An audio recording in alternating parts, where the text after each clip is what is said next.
নরসিংদীর রায়পুরায় কৃষক দলের উদ্যোগে কৃষক সমাবেশ অনুষ্ঠিত হয়েছে। এতে কৃষকদের জন্য কৃষি এনআইডি কার্ড, বিনা সুদে ঋণ এবং কৃষি উপকরণ দেওয়ার প্রতিশ্রুতি দেওয়া হয়েছে। বিস্তারিত থাকছে নাইম ভুঁইয়ার প্রতিবেদনে।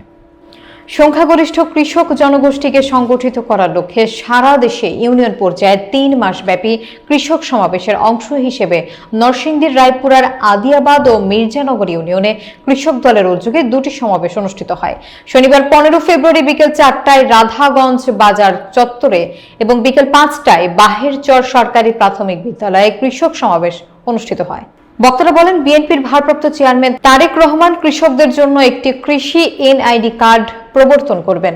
এই কার্ডের মাধ্যমে কৃষকরা বিনা সুদে ঋণ, সার, বীজ সহ প্রয়োজনীয় কৃষি উপকরণ পাবেন।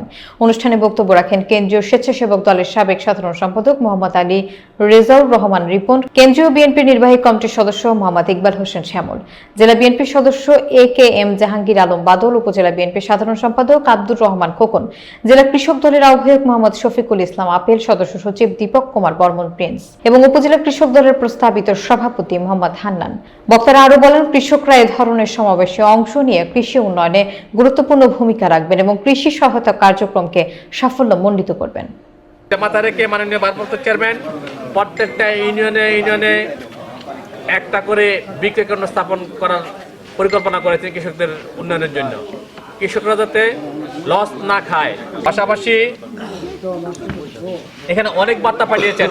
উনি ভালো বীজের ব্যবস্থা করেছেন প্রত্যেকটা কৃষকের জন্য, যাতে করে প্রত্যেকটা কৃষক সঠিক বীজ পায়।